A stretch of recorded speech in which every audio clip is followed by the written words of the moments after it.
dos de cada 3 personas han comentado lo que estaban viendo en televisión a través de las redes sociales. Esto es tremendamente importante, porque fíjense ustedes lo que puede suponer a nivel de audiencia, y sobre todo en las campañas que se puedan hacer de lanzamiento de programas, el hecho de que una red social te genere ya un estado de opinión determinado que te pueda determinar el éxito o fracaso de tu programa. Tanto es así que Nielsen McKinsey habla de la siguiente métrica, de que por cada incremento del 9% en el volumen de los mensajes en las redes sociales antes del estreno de un programa de televisión, se consigue un 1% más de audiencia. Y con la emisión, la correlación va de 15% para un 1% de audiencia. Esto, explicárselo a la gente de televisión, a los medios, pues bueno, pues es impactante. Lo que pasa es que alguien va a tener que cambiar el chip. Entonces, como yo siempre digo, estas son cosas que se explican 2 veces, la tercera no, o la entiendes o la dejas de entender, pero efectivamente tienes que cambiar el tema. Esto de los comentarios en los social media, encontré una estadística que me van a permitir que se la traslade, que es una estadística referida a Estados Unidos, de la gente, de los volúmenes de mensajes que hacían referente a actos concretos. En la entrega de los premios MTV 2011, los comentarios que suscitó el evento, los comentarios suscitados en las redes sociales, ocuparon 3,15 megas. Los comentarios de estas tonterías, me gusta, no me gusta, me va, no me va. Por poner también un detalle, la Super Bowl ocupó en 2011 1,81 megas. 2,36 megas fue la entrega de los American Music Awards, 2,36 megas. Fíjese usted de qué cifras estamos hablando, es decir, el volumen que se está generando en toda esta situación. ¿Qué quiere decir esto? Que si nosotros, de alguna manera, podemos aplicar nuestro conocimiento de las redes sociales, cruzando información y haciendo inteligencia sobre eso, no cabe duda que le podemos estar aportando a los intervinientes en el sector una información que les sirve por lo menos para saber de qué va. ¿De qué estamos hablando? Pues que al usuario, al televidente, le podemos indicar perfectamente cuáles son los programas que más se ajustan a sus perfiles. De la misma manera, le podemos estar diciendo una información valiosísima al operador de televisión, de decirle, ojo, que te están diciendo directamente que ese tipo de formato o de comentario no gusta en la serie, o incluso en lo que son es ficción, poder determinar algunos finales muy específicos en función del que la audiencia dice. Y desde luego algo fundamental para el anunciante, es decir, tus clientes qué es lo que están viendo y no complicarse en estar con un papel en blanco para saber dónde planifico o dejo de planificar. Eso es en la línea donde estamos trabajando dentro de Voilà TV, intentando resolver estos problemas y bastantes más, pero esta es un poco la situación. Y acabo simplemente con una experiencia, he querido buscar una experiencia española, y es que en la serie esta del barco de Antena 3 hicieron lo que llamaban, Globo Media preparó lo que llamó los twittersodios. Los twittersodios no eran ni más ni menos, es una idea tremendamente sencilla, pero tremendamente válida, y es de que se trataba de lanzar la serie, había que generar, como en todos los lanzamientos de serie, había que generar una expectativa. Generalmente se suele hacer con teasers en el medio televisivo, que a veces funcionan, a veces no funcionan, pero ellos lo que hicieron fue, a través de Twitter, empezar a generar opinión sobre la dichosa serie. Entonces, no solamente se generó opinión y opinión favorable, sino que después, a lo largo de la emisión de la serie, se hizo intervenir a distintos personajes de la serie que iban interactuando, iban cruzándose mensajes con los distintos televidentes, y entonces se iba generando una sensación de pertenencia. Yo formaba parte de la serie, ¿no? Entonces eso era, de alguna manera, inteligente, de generarse ya una audiencia previa que de otra forma no podría conseguir. Y ya me olvidaba algo que quiero que sí también trasladarles, es que en la Super Bowl de este año, en la dichosa segunda pantalla, fue lo que centró la atención de los telespectadores. Ojo al dato, como diría García, más del doble de telespectadores haciendo uso del móvil durante la primera parte que durante la segunda.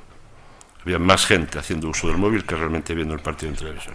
Cerca de un 40% de los encuestados usó su teléfono móvil durante las pausas publicitarias para debatir sobre los anuncios y obtener más información sobre los productos anunciados. Y un 45% aseguró que pasó 30 minutos o más enganchado al móvil durante el partido.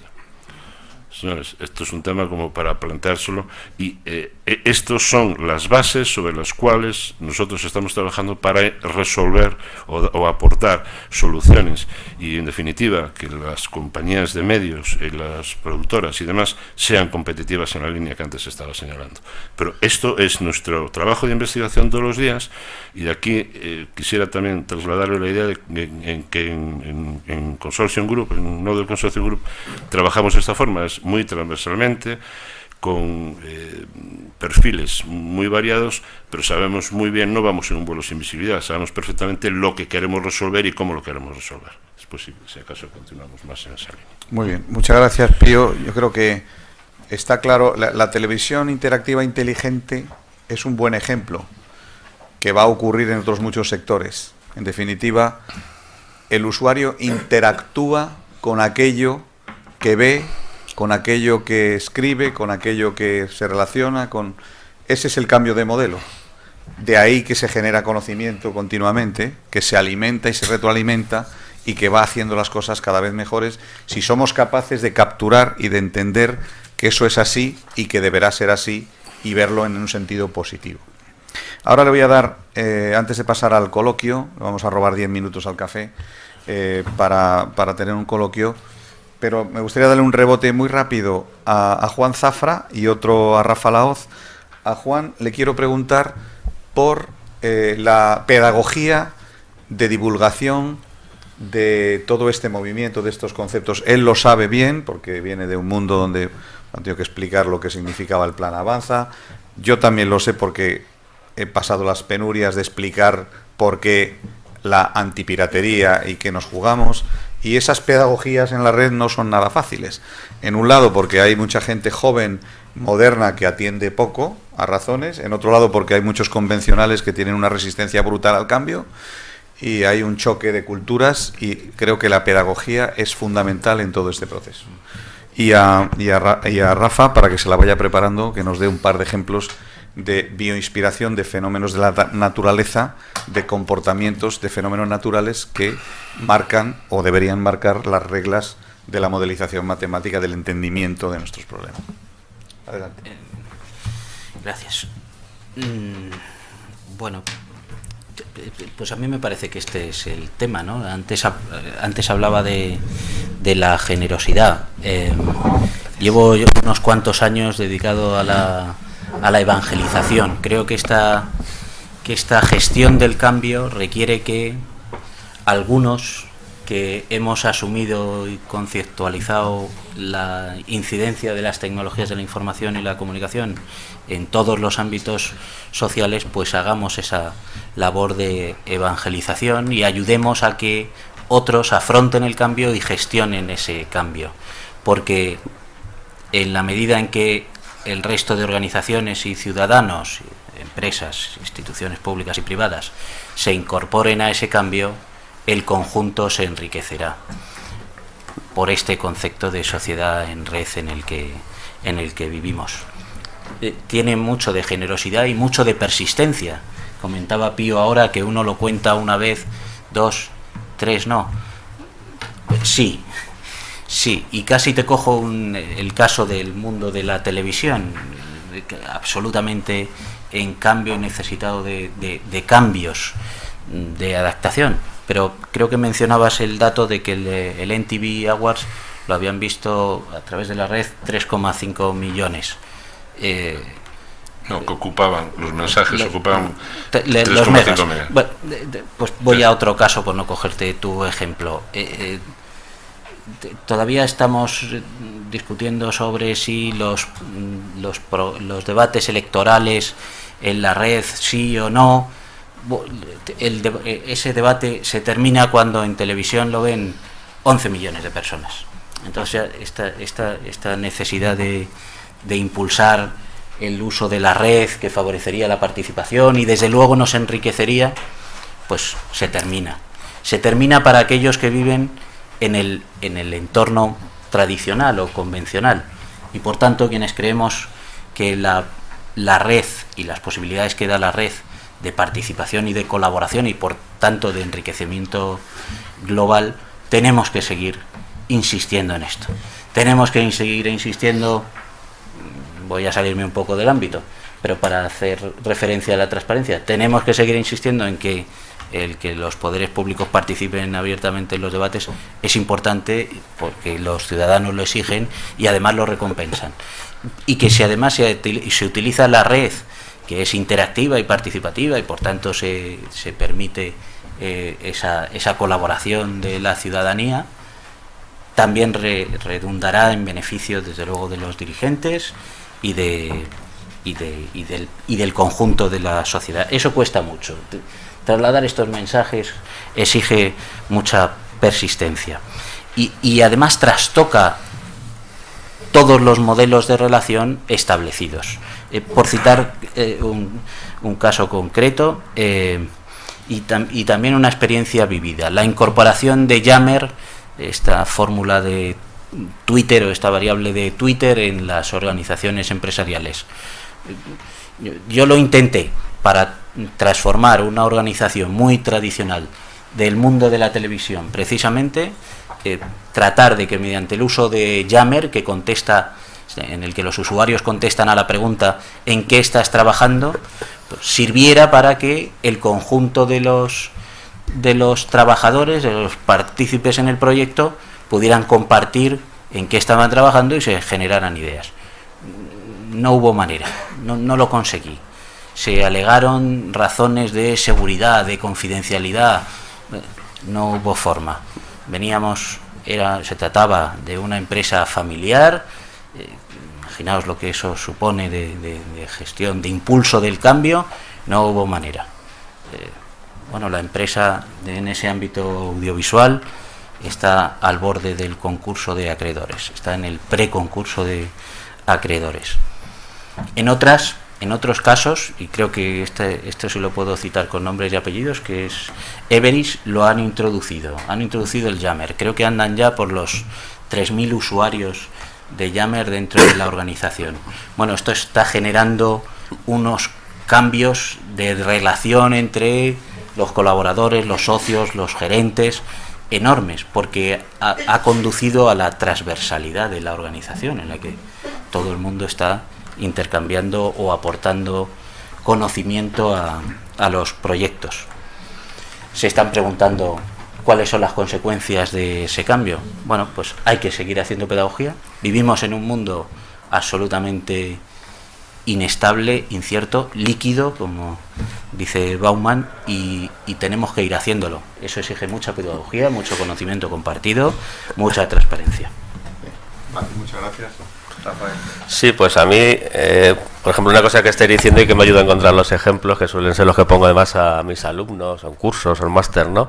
Es decir, hay un hecho que tengo dos agentes, empresa, cliente, y hay una interacción, ¿no? Entonces, los métodos inspirados no solamente nos van a servir para convertir la información en conocimiento, sino para esa interacción, ¿no? Un ejemplo clásico, que a mí me parece muy bonito, es el tema de las hormigas, ¿no? Las hormigas, cuando salen del nido en busca de recursos, alimento, etcétera, van dejando una sustancia llamada feromonas, y esas feromonas les sirven para comunicarse entre ellas, y una de las cosas que hacen es que encuentran la ruta más corta para llegar a ese recurso, ¿de acuerdo? Al final de todo el proceso, pues lo que tenemos es una especie de guía CAMSA de rutas que no se ven, y estas rutas son dinámicas porque a medida que va pasando el tiempo y el recurso se agota, esas feromonas se van evaporando y surgen nuevos caminos, ¿no? Es una especie de autovías adaptativas o que van cambiando con el tiempo.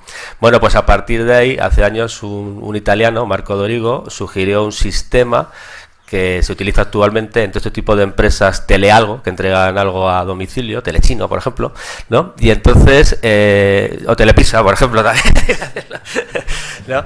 Y entonces, ¿cuál es el problema? Imagínense que de repente pues hay una final, Madrid-Barcelona de fútbol, todo el mundo llama a Telepizza, o bueno, Telechino, Telepaella, lo que sea, ¿no? Y entonces hay 15 peticiones, ¿no? Entonces el operario, que está en ese momento en la oficina que le corresponde a ese ese barrio, introduce al ordenador las 15 direcciones, ¿no? Y un algoritmo basado en la inteligencia de las hormigas sería capaz de encontrar en apenas unos minutos cuál es la ruta más corta para el reparto. ¿De acuerdo? Entonces, eso es una cosa que supone para esa empresa una ventaja adaptativa. Hace años hubo en Barcelona unos estudiantes de informática muy avispados que hicieron un software de este tipo y se lo vendieron luego a Repsol. Fundaron una empresa, una pequeña spin-off, y se le vendieron a Repsol, ¿no? Y entonces, pues Repsol, cuando distribuye los camiones cisterna combustible por las gasolineras de Barcelona, acorta, pero de manera significativa, los tiempos de entrega. Por tanto, repito, esto es un algoritmo, las hormigas no nos piden subida de salario, no protestan, no tienen copyright ni patentes, ellas siguen a su mundo. Y tenemos un sistema biológico que está interaccionando entre los clientes y la empresa. ¿Y la empresa qué beneficio saca? Pues en la publicidad obviamente es que acorta significativamente la entrega, porque busca la ruta más corta, ¿de acuerdo? El sistema bioinspirado nos garantiza que si no es la mejor ruta más corta, será una de las óptimas, ¿no? O de las cuasi óptimas. Y otro ejemplo también de interacción entre cliente y servicio, que a mí me gusta mucho, es en Madrid. En Madrid, cuando vas con el coche a un parking, lo primero que hace el parking es que hay una cámara que reconoce tu matrícula. Entonces, una vez que reconoce la matrícula, en unos décimas de segundo te sale ya el ticket, ¿de acuerdo? ¿Esto para qué se hace? Bueno, se hace por dos cosas. Una, por lo visto, es porque si yo como cliente me voy de copas y aquí por La Rioja y se me olvida, pierdo el ticket, entonces, bueno, yo digo que he llegado a una cierta... digo la matrícula de mi vehículo y automáticamente aparece registrada la hora, por tanto ya saben cuánto me tienen que tarifar por el tiempo que he estado.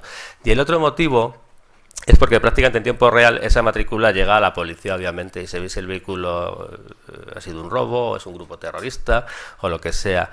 ¿Qué es lo que está funcionando detrás? Una red de neuronas artificiales. Es decir, la cámara web es una especie de retina artificial que coge la imagen de mi matrícula, aunque esté distorsionada, y un sistema de neuronas artificiales es capaz de reconocer esos dígitos y luego a partir de ahí envía la información a una base de datos, etcétera. Por eso quiero decir que esto de los sistemas bioinspirados, siempre que se habla en un contexto como este, pensamos en las películas de Terminator o una especie de robot o el fin del mundo o en ciencia ficción. No es ciencia ficción, no es ciencia ficción. Si hacemos un estudio de mercado, que yo lo hice hace años para una spin-off que está siempre en proyecto de la universidad, hay 300 empresas ya pequeñitas en el mundo que hacen algoritmos genéticos.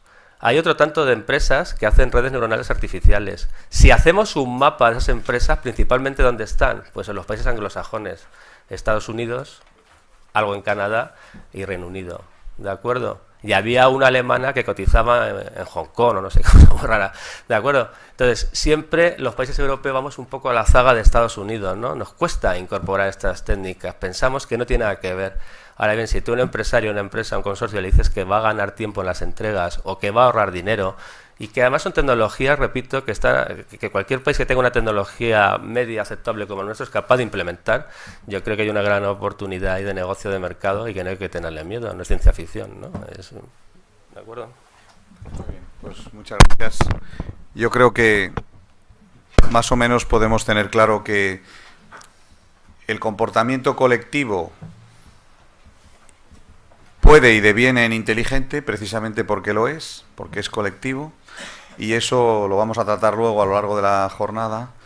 El comportamiento de los colectivos en colectivo puede inspirar muchas maneras de entender lo que se debe hacer. Bien, vamos a dar paso a un coloquio en la sala, si hay alguna pregunta. Adelante. Anoche comentábamos que había pocas mujeres en la cena y hoy sigue habiendo pocas mujeres. ¿Cuál creéis que puede ser el papel relevante de la mujer en la era del conocimiento?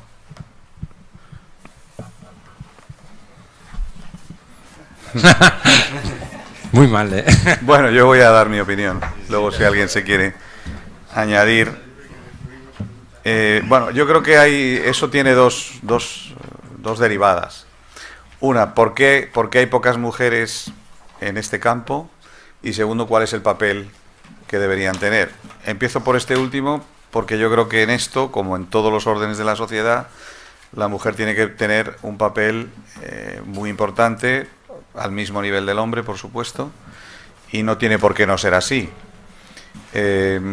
¿Por qué hay pocas mujeres en este mundo, en el mundo de las tecnologías, de los sistemas? Yo creo que hasta ahora ha sido un mundo muy fundamentado en la técnica y en la tecnología y muy poco humanista. Yo lo digo también desde mi experiencia. Yo presido una compañía, lo he dicho antes, que se llama T-Systems. Tenemos 5.000 personas en España del sector de los sistemas, de las TICs. Y bueno, la inmensa mayoría son hombres. Y es un mundo donde es difícil encontrar gente con pensamiento y orientación humanista.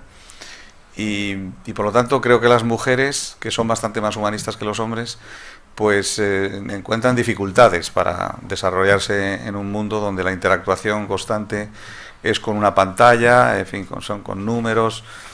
No es fácil, pero a medida que se vaya desarrollando la sociedad del conocimiento, que transforma la tecnología en algo mucho más abierto, mucho más completo, yo creo que el papel de la mujer será clara y rotundamente mucho más importante del que hasta ahora tiene. Sí, yo quisiera. Una de las aficiones que yo tengo secretas es escribir la biografía de un gran científico que este año es el año 2012, sus 100 años, Alan Turing, ¿no? Alan Turing fue un británico que contribuyó a desarrollar la inteligencia artificial, el primer ordenador, a hacer lo que se llama la máquina de Turing, y predijo cuando no había ordenadores que los ordenadores se iban a colgar, lo que pasa a muchos sistemas, incluido Linux también, ¿no? Entonces, debo decir a favor de las mujeres dos cosas. El que no haya muchas mujeres en este ambiente, yo creo que es que somos muy feos todos los que estamos y entonces pues no les interesa y se van con futbolistas o gente que esté en mejor forma. Y dicho esto, debo decir a favor que las primeras personas que programan los ordenadores en los años 50 son mujeres. Es decir, está demostrado que la mujer programa mejor un ordenador que un hombre. En los años 40-50, programar un ENIAC o un Colossus o un EXAC, etcétera, es realmente difícil. Muchas de estas máquinas no existen sistemas operativos como Linux o los Mac o Windows. Las primeras máquinas se hacen ensamblando cables, ¿de acuerdo? Tienes que conocer el hardware a fondo y es muy bonito si nos metemos en Google, ver fotografías y ver, hay unas señoras que muchas tienen ya 90 años, algunas viven, y ver todas con los cablecicos allí metiéndolos por allá, ¿de acuerdo? Por lo tanto, repito, es muy curioso que las primeras personas que programan son mujeres, ¿no? Porque tienen una especial habilidad y paciencia, probablemente e intuición, ¿no? Para programar aquellas máquinas. Y además, cualquiera que quiera saber lo difícil que es, yo les reto, pone en Google ENIAC Simulator, ¿no? Y hay un programa gratis hecho por un estudiante alemán que uno se lo descarga e intenta sumar 2 números con eso, ¿no? Hacer un programa que sume 2 números, ¿no? O cualquier tontería de estas y verás que te estás horas hasta que logras hacerlo. Y ellas lo logran antes que nosotros.